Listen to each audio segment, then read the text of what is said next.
Hello student, welcome to our YouTube channel commerce proficiency. आज की class में हम कवर करेंगे अकाउंटिंग फॉर कंपनी यानी कि इश्यू ऑफ शेयर वाला चैप्टर।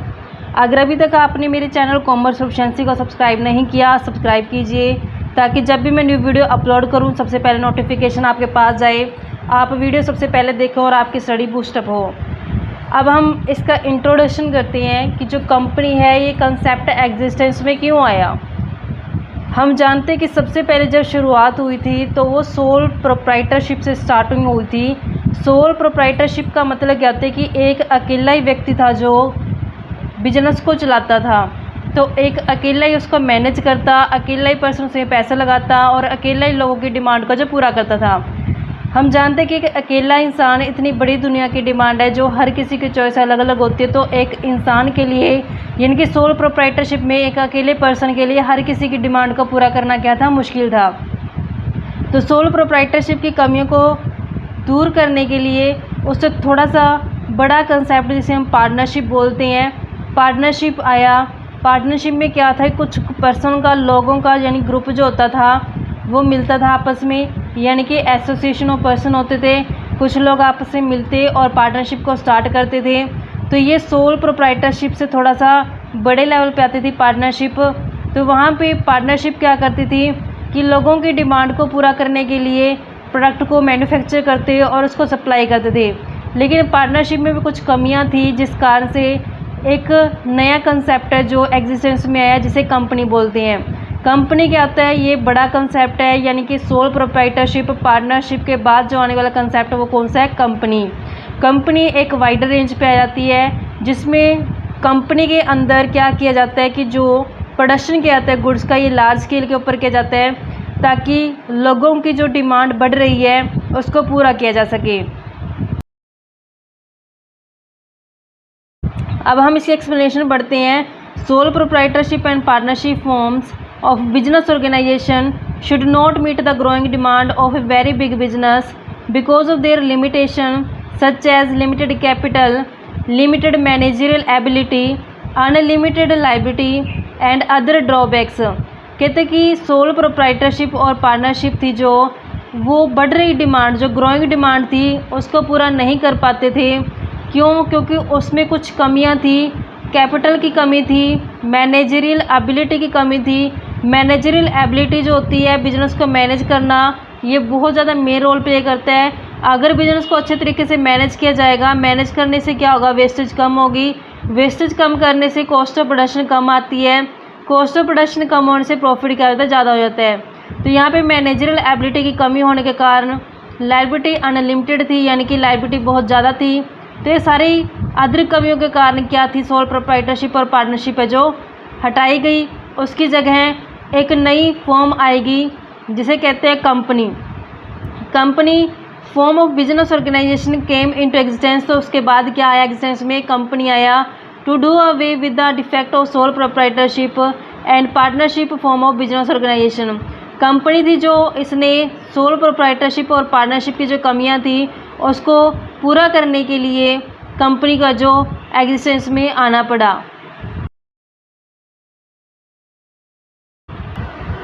कंपनी क्या होती है, एक company is a voluntary association of person, यानी कि कंपनी के अंदर वॉलेंट्री होते हैं कि अपनी इच्छा से लोग जुड़ते हैं, एक एसोसिएशन यानी कि संगठन बनाते हैं। Formed through the process of law, जो ये कंपनी बनाई जाती है ये कानूनी प्रक्रिया को पूरा करने के बाद बनाई जाती है। For the purpose of carrying on some business, यानी कि जो ये पर्सन जुड़े हैं आपस में एक दूसरे के साथ, तो किस कारण से जुड़े हैं कि इनका जो उद्देश्य है वो किसी ना किसी बिजनेस को चलाना है, कैरी करना है। तो यहाँ पे डेफिनेशन क्या कहती है, प्रोफेसर हेनी के हिसाब से अगर हम पढ़ें, a company is a artificial person. Artificial person इसलिए बोला गया इसको क्योंकि जब हम नेचुरल पर्सन होते हैं तो हम, जो इंसान होता है वो नेचुरल होता है, लेकिन जो कानून के द्वारा तैयार किया जाता है उसको क्या बोलते हैं, artificial person. Having separate entity, जो सेपरेट एंटिटी रखी जाती है यानी मेंबर्स की और उसकी कंपनी की पहचान दोनों अलग होती है। परपेचुअल सक्सेशन होता है, यानी कि कंपनी लगातार चलती रहती है, पुराने मेंबर छोड़ के जाते हैं, नए आते हैं, लेकिन कंपनी चलती रहती है। इसकी कॉमन सील होती है, जैसे इंसान साइन कर सकता है, सिग्नेचर कर सकता है, तो कंपनी तो एक आर्टिफिशियल पर्सन है, तो वो खुद साइन नहीं कर सकती, उसकी सील बनाई जाती है कंपनी के नाम से। तो कॉमन सील किसकी होती है? कंपनी की होती है। कैरेक्टरिस्टिक्स क्या है, यानी कि फीचर्स क्या है कंपनी की? सबसे पहले आती है सेपरेट लीगल एंटिटी, यानी कि जो पहचान होती है कंपनी की उसके मेंबर से अलग होती है, यानी कि जो ट्रांजैक्शंस की जाती है कंपनी के द्वारा वो कंपनी के नाम से की जाती है, ना कि मेंबर्स के नाम से। जो अकाउंट ओपन किए जाते हैं वो कंपनी के नाम से किए जाते हैं, ना कि मेंबर के नाम से। तो इस कारण से कहते हैं कि सेपरेट होती है, जो पहचान क्या मानी गई है? अलग मानी गई है कंपनी की उसके पर्सन से। A company is a legal person, company का एक लीगल पर्सन है, and its entity is quite distinct and separate from its member. Company एक लीगल पर्सन है, इसकी जो पहचान है वो उसके मेंबर से अलग मानी गई है। It can purchase and sell the property in its own name, जो भी प्रॉपर्टी होती है उसको खरीदना या बेचना कंपनी अपने नाम से करती है। कंपनी के नाम से बैंक अकाउंट ओपन किया जाता है और जो भी कॉन्ट्रैक्ट्स होते हैं कंपनी के नाम से किए जाते हैं। Since A company has a legal personality, company की एक कानूनी पहचान है, distinct from that of its member, जो उसके मेंबर से क्या अलग है। अगर मान लो कि किसी क्रेडिटर ने केस करना है कंपनी के ऊपर, तो वो कंपनी के ऊपर करेगा, ना कि उसके मेंबर्स के ऊपर, क्योंकि मेंबर्स को और कंपनी को क्या मानना है? अलग पहचान मानना है। नेक्स्ट आता है परपेचुअल एग्जिस्टेंस। परपेचुअल एग्जिस्टेंस का मतलब क्या है? कि जो कॉन्टीन्यूटी होती है बिजनेस की वो लगातार चलती रहती है। पुराने मेंबर छोड़ के चले जाते हैं, नए मेंबर जुड़ जाते हैं, लेकिन कंपनी लगातार चलती रहती है। The existence of a company is not affected by the retirement, death, lunacy और इंसॉल्वेंसी ऑफ इट्स मेंबर। कहते हैं कि जो एग्जिस्टेंस होता है कंपनी का उसके ऊपर असर नहीं पड़ेगा, चाहे पार्टनर रिटायर हो जाए, चाहे डेथ हो जाए, चाहे मेंटल हो जाए, चाहे दिवालिया हो जाए, कोई भी इफ़ेक्ट नहीं पड़ने वाला कंपनी की एग्जिस्टेंस के ऊपर। कंपनी लगातार चलती रहती है। शेयर होल्डर्स आए, पुराने शेयर होल्डर छोड़ के चले जाएं, लेकिन कंपनी हमेशा चलती रहती है। Unless bound up according to company act, तब तक चलती है जब तक कंपनी को कंपनी एक्ट के अंदर बाउंड अप नहीं किया जाता। लिमिटेड लायबिलिटी, लिमिटेड लायबिलिटी का मतलब क्या होता है? कि जो शेयर होल्डर होते हैं उनकी जो लायबिलिटी होती है वो लिमिट रखती है शेयर की फेस वैल्यू तक। यानी कि शेयर की फेस वैल्यू का मतलब क्या है? इसको मैं आपको एग्जांपल लेके एक्सप्लेन करती हूँ। एग्जांपल ले लेते हैं हम। एग्जांपल के लिए कि 100 शेयर्स हैं, 100 शेयर्स हैं, 10 रुपीज़ का ईच है, तो फेस वैल्यू कितने? 10। तो जो 10 रुपीज़ मंगवाए जाते हैं, कैसे मंगवा सकते हैं कंपनी? एप्लीकेशन के ऊपर, अलॉटमेंट के ऊपर, फर्स्ट कॉल के ऊपर, सेकंड एंड फाइनल कॉल के ऊपर। एप्लीकेशन, अब 10 रुपये को कैसे डिवाइड कर सकते हैं? मान लो 10 रुपये को ऐसे डिवाइड कर दिया, 3 3 6 और 4 10, 10 रुपये के आगे से कंप्लीट हो गए हैं। एप्लीकेशन मनी तो साथ के साथ आ जाते हैं जब अप्लाई करते हैं शेयर होल्डर। अलॉटमेंट, जब शेयर्स को अलॉट किया जाता है, उसके बाद कॉल स्टार्ट होती है। कंपनी डिपेंड करते हैं कंपनी किस हिसाब से मंगवा रही है कॉल्स। तो अगर मान लो शेयर होल्डर ने ये पैसे पे कर दिए, तो सिर्फ 2 रुपये नहीं अब तक पे किए, तो यहाँ पे 8 रुपये पे कर दिया, 2 नहीं पे किए, तो कंपनी है जो अपने शेयर होल्डर से सिर्फ ये 2 रुपये तक मंगवा सकती है, इससे ज़्यादा नहीं मंगवा सकती।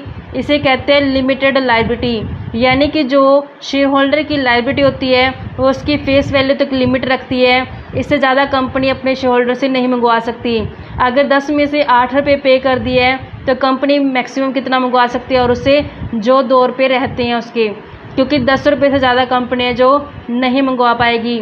यहाँ पे जो लायबिलिटी है उसके शेयर होल्डर की वो लिमिट रखती है शेयर की फेस वैल्यू तक।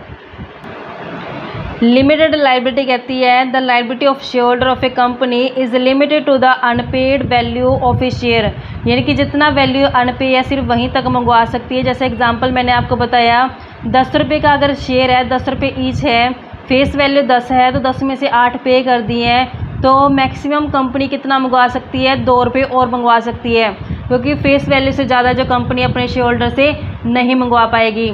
कॉमन सील, कॉमन सील में क्या होता है कि जैसे इंसान होते हैं तो हम साइन करते हैं, सिग्नेचर करते हैं, तो जब हम सिग्नेचर करते हैं तो वैलिड माने जाते हैं डॉक्यूमेंट जिनके ऊपर हमने साइन किया होता है। लेकिन जो कंपनी होती है वो हमारी तरह नहीं होती, नेचुरल बर्थ नहीं होता, वो आर्टिफिशियल होती है। आर्टिफिशियल होती है तो वो साइन कैसे करेगी? तो इस कारण से उसकी कॉमन सील बनाई जाती है जिसके ऊपर कंपनी का नाम बना होता है। तो जैसे ही जिस डॉक्यूमेंट के ऊपर कंपनी की कॉमन सील लगेगी तो उस कॉन्ट्रैक्ट को मानने के लिए कंपनी बाउंड हो जाएगी।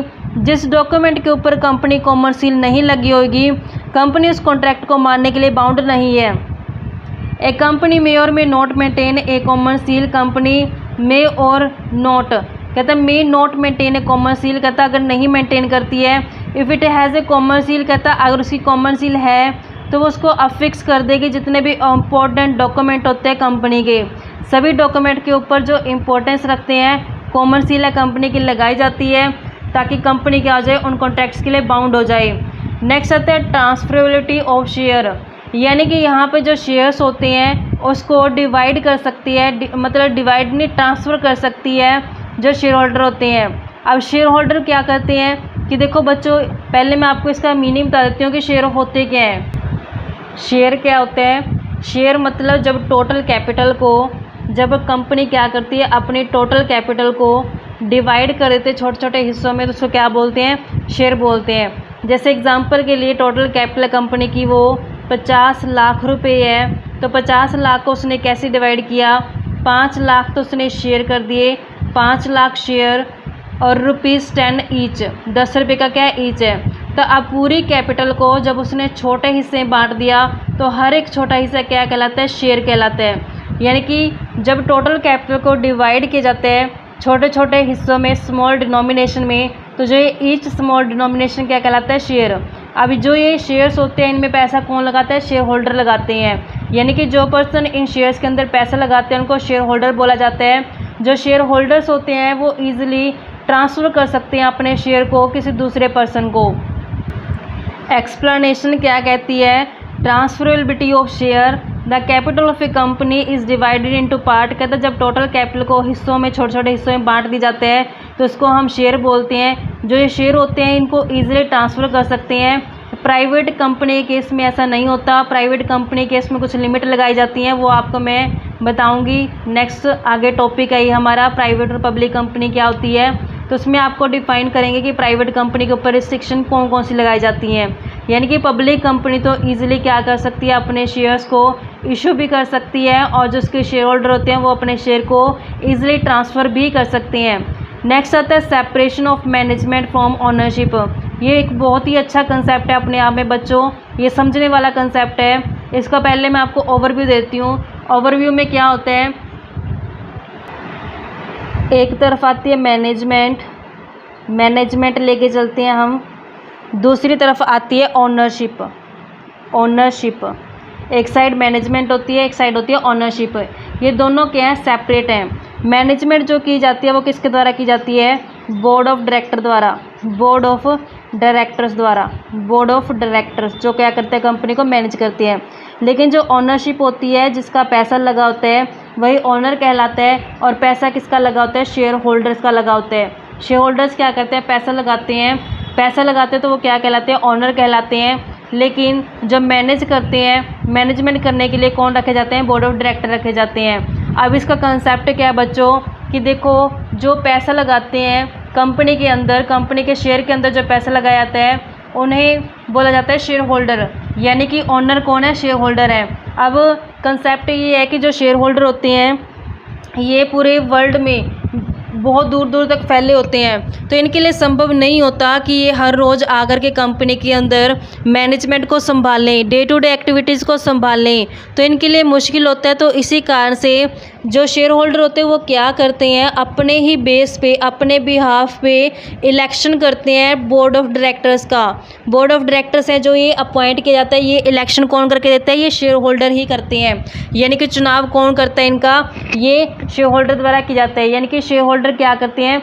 इलेक्ट करते हैं, इलेक्शन करते हैं किसको? बोर्ड ऑफ डायरेक्टर को। तो यहाँ पे शेयर होल्डर ने कंपनी को मैनेज करने के लिए किसको अपॉइंट कर दिया? बोर्ड ऑफ डायरेक्टर को अपॉइंट कर दिया। बोर्ड ऑफ डायरेक्टर क्या करता है? पूरी कंपनी को मैनेजमेंट करता है। अब शेयर होल्डर को कैसे पता चलेगा कि कंपनी के अंदर क्या चल रहा है और क्या नहीं चल रहा, कंपनी की पोजीशन है क्या? तो उसके लिए जो बोर्ड ऑफ डायरेक्टर्स होते हैं वो एनुअल मीटिंग बिठाते हैं, यानी कि हर साल जब कंपनी के अकाउंट क्लोज़ की जाते हैं तो मीटिंग बुलाई जाती है जिसमें सारे के सारे शेयर होल्डर शामिल होते हैं। तो यहाँ पे जो बोर्ड ऑफ डायरेक्टर होते हैं वो रिपोर्ट करते हैं कि पूरे साल के दौरान है जो क्या पोजीशन रही है कंपनी की, कंपनी ने कितना इस बार प्रॉफिट कमाया है या फिर कितना वो घाटे में रही है। तो सारी रिपोर्ट किसको देनी पड़ती है, वो शेयर होल्डर को देनी पड़ती है। ये रिपोर्ट कौन देते हैं, डायरेक्टर देते हैं, क्योंकि संभाल कौन रहा है कंपनी को, मैनेज कौन कर रहा है, डायरेक्टर कर रहा है। तो पूरी रिपोर्ट है जो एनुअली उसके शेयर होल्डर को दे दी जाती है एनुअल जनरल मीटिंग के दौरान।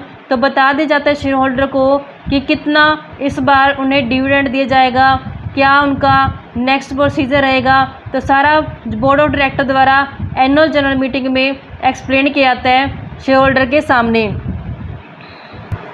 बुक की एक्सप्लेनेशन क्या है वो हम पढ़ते हैं। जो शेयर होल्डर होते हैं वो ट्रू ऑनर माने जाते हैं कंपनी के, लेकिन जो नंबर ऑफ़ शेयर होल्डर होते हैं ये बहुत ज़्यादा होते हैं। इस कारण से इनके लिए संभव नहीं है कि हर एक मेंबर हर रोज़ के काम में कंपनी के पार्टिसिपेट करे और कंपनी को मैनेजमेंट करे।